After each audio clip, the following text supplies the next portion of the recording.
Bonjour à toutes et à tous, chers amis, chers internautes, chers fidèles de cette chaîne YouTube.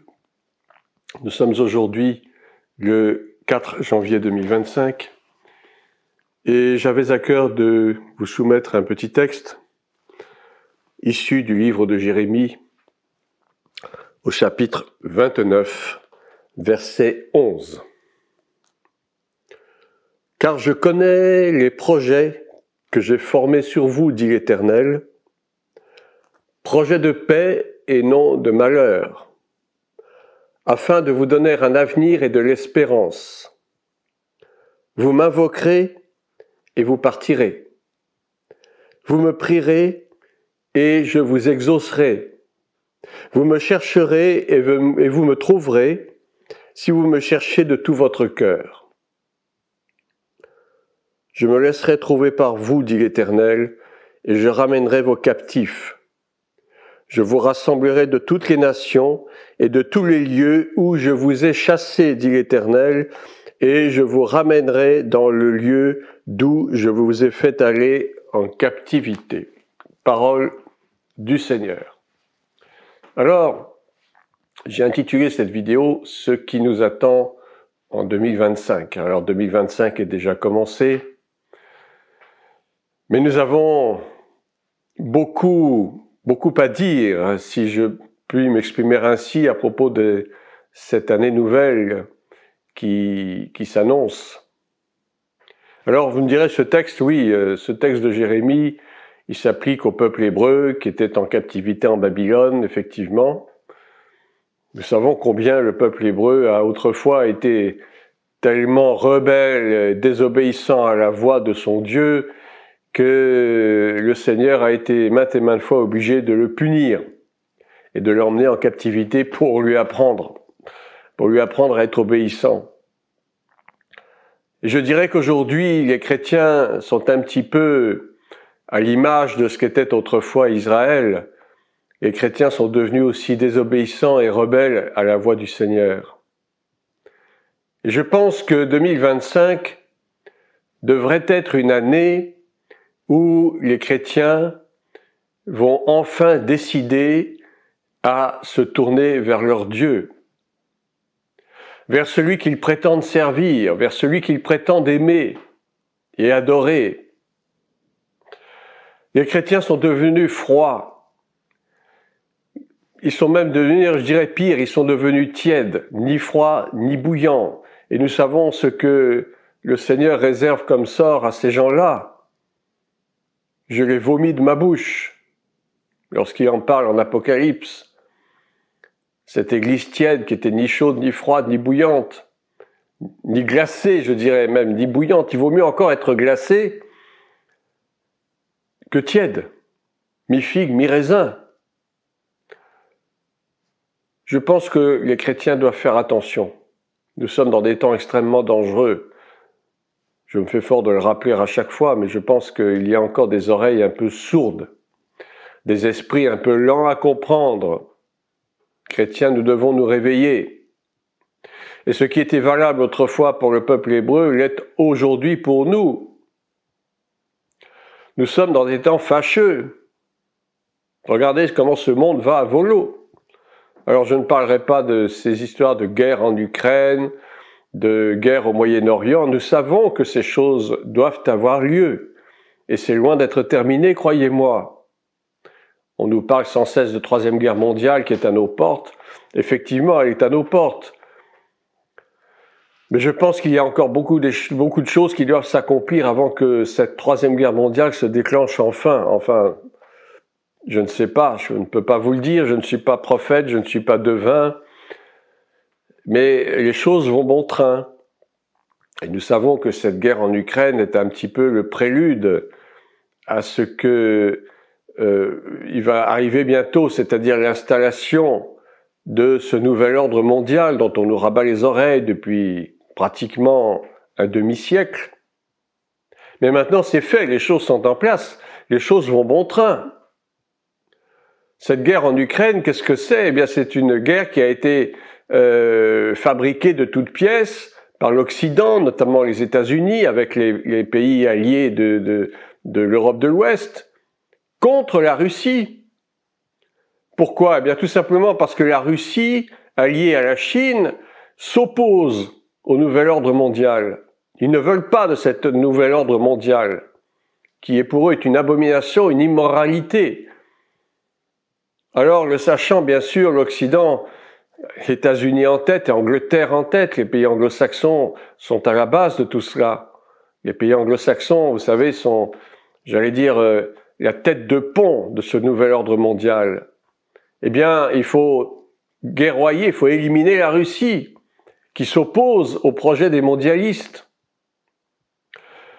Mais vous savez que Dieu ne dort pas. Le Seigneur nous promet de nous épargner de ces choses. Lorsque la trompette sonnera, c'est là notre espérance, notre glorieuse espérance, que nous échappions à toutes ces choses. Mais ces choses arriveront.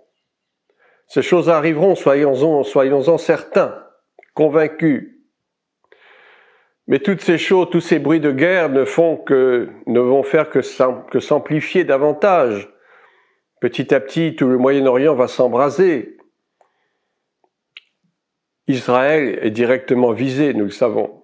Israël qui est la terre où naquit notre Seigneur Jésus-Christ.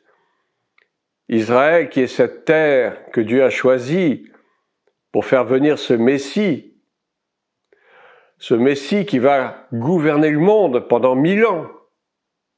Cette période de 1000 ans qui suivra les 7 années de la tribulation.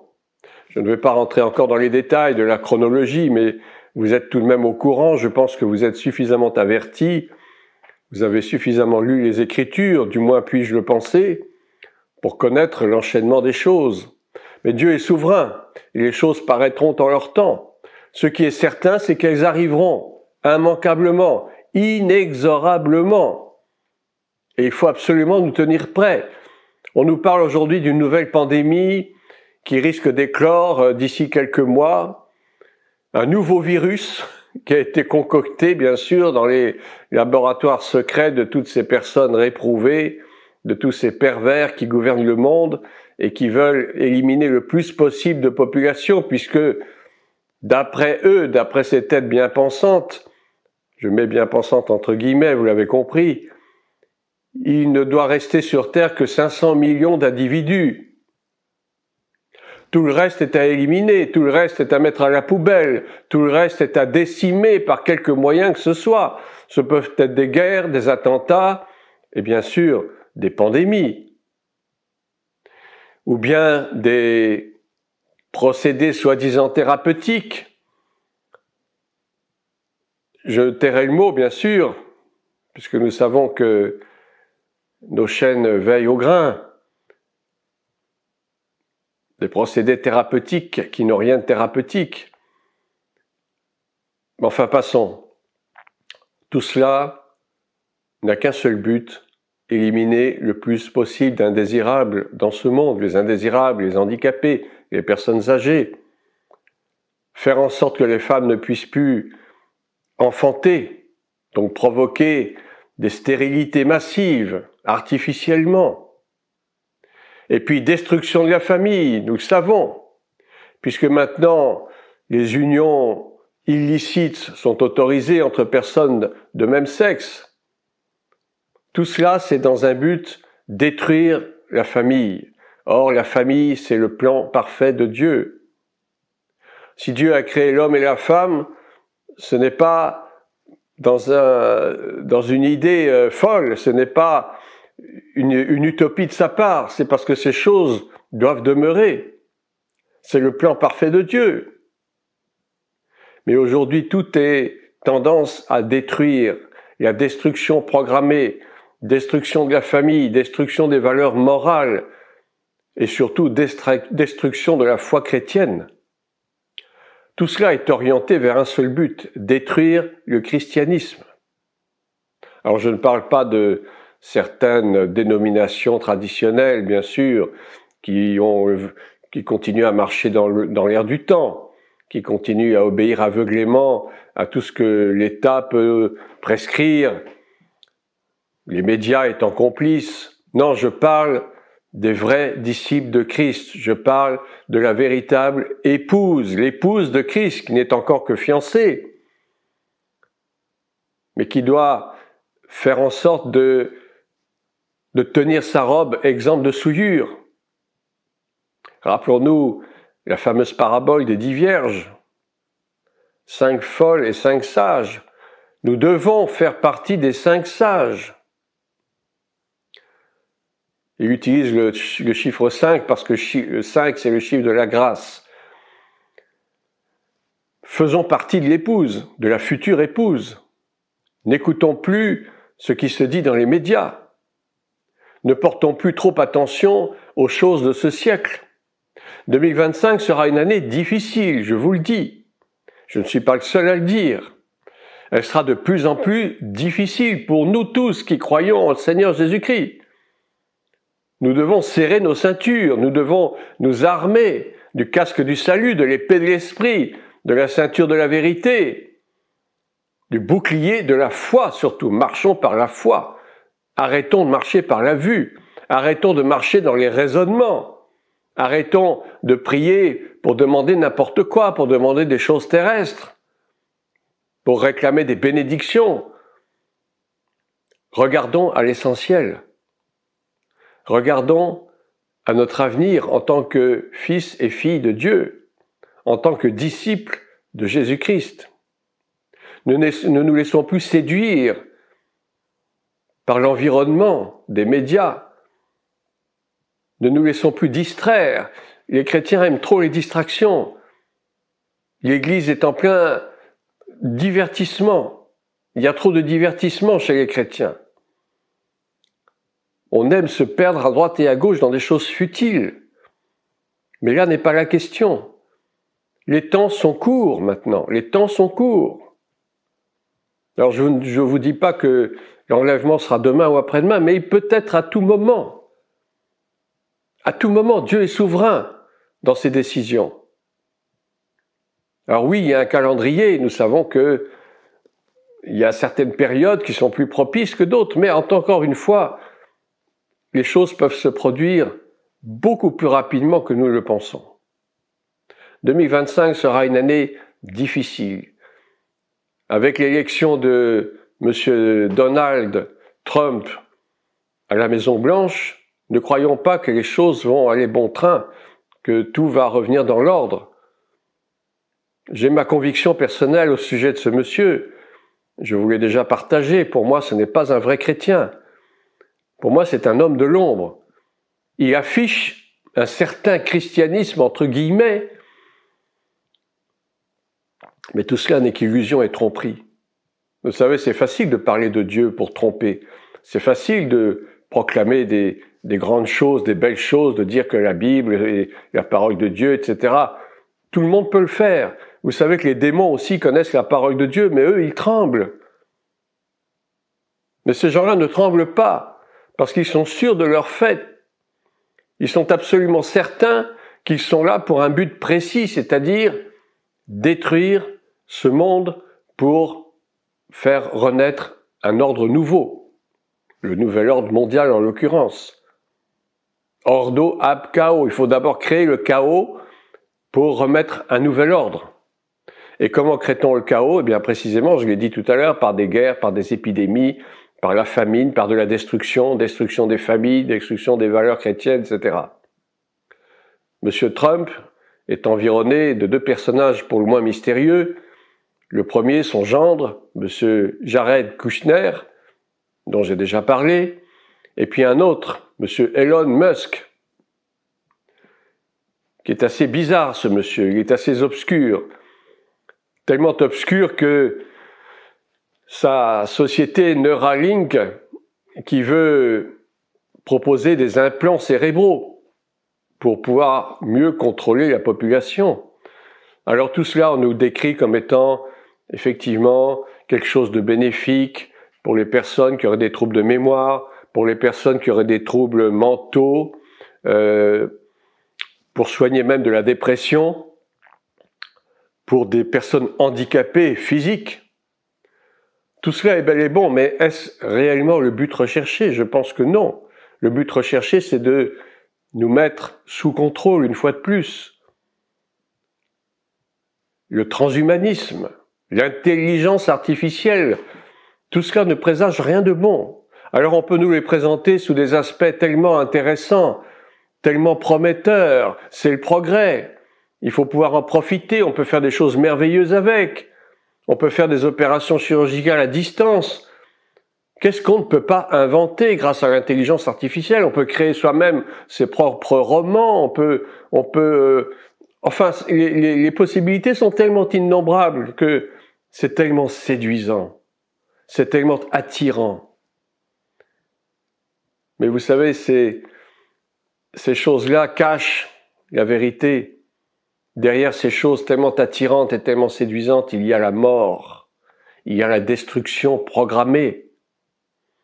Vous me direz, oui, encore un complotiste. Oui, appelez-moi comme vous voulez. Mais qui sont les vrais complotistes? Je vous pose la question. Qui sont les vrais complotistes? Sont ceux qui dénoncent précisément ces choses pour avertir leurs prochains? Et c'est ce que je m'efforce de faire depuis des années. Ou bien les vrais complotistes ne sont pas ceux précisément qui fomentent des complots visant à détruire le monde? Posons-nous les vraies questions.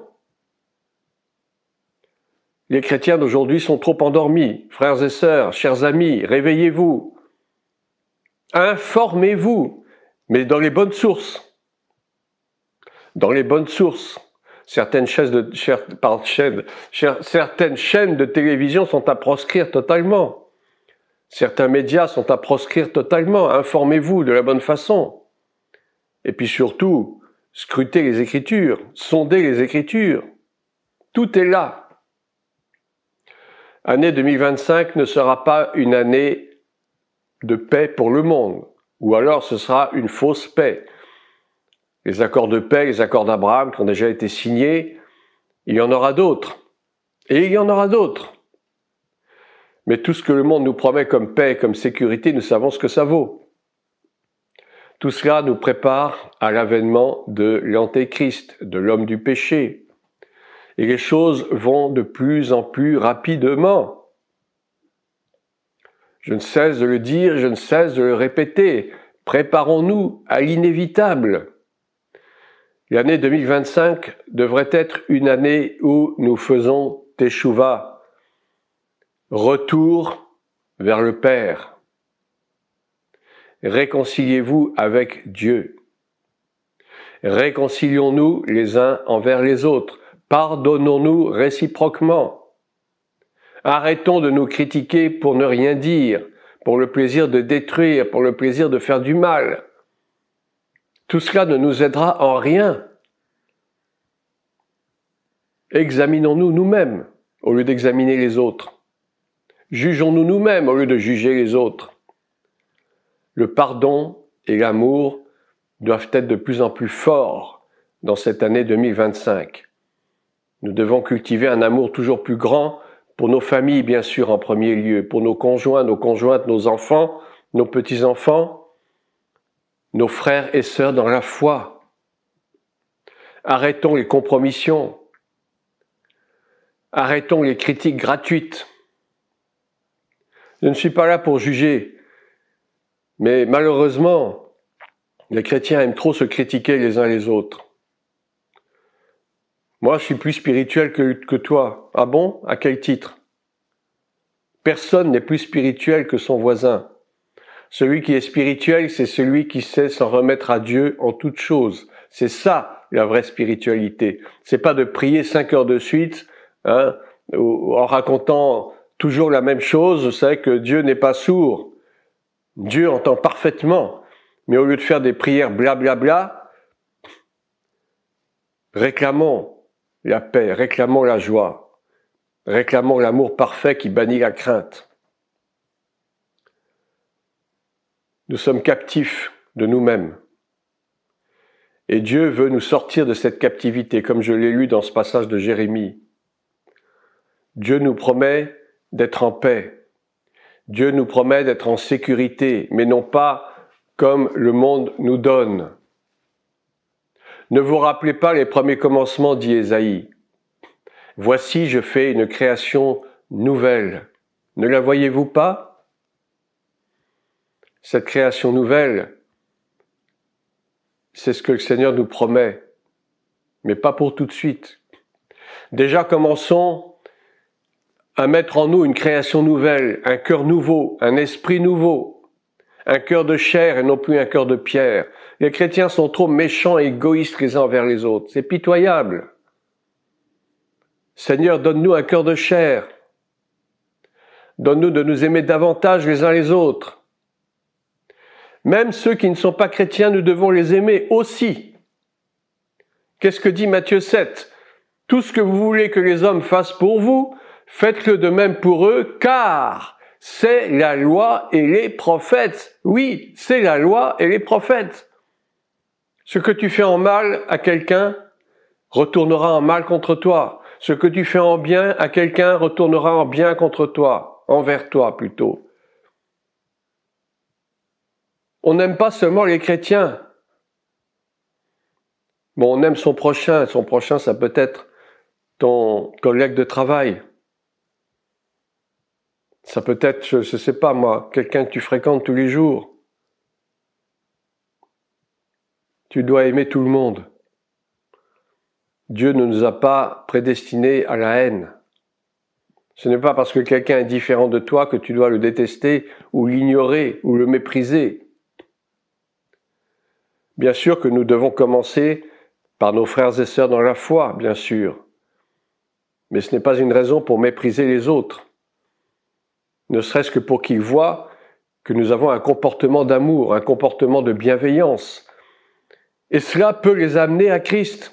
C'est une façon aussi d'évangéliser, par notre comportement, par notre aptitude à être aimable avec les autres, à être bienveillant envers les autres. C'est une façon d'évangéliser. Évangéliser, c'est pas seulement aller distribuer des tracts dans la rue et dire « viens dans mon église, elle est meilleure que celle du voisin ». Ça, c'est pas de l'évangélisation, c'est du prosélytisme. Et ça n'a rien à voir avec le fait d'annoncer la parole de l'évangile, la parole de Christ qui peut sauver nos âmes. Lorsque nous parlons à quelqu'un de Christ, la personne doit être convaincue elle-même, non pas par nous, mais par le Saint-Esprit en elle. Parce que le Saint-Esprit convainc de péché, de justice et de jugement.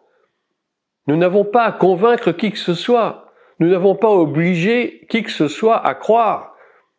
Non, notre travail, c'est de semer. Et Dieu fait le reste.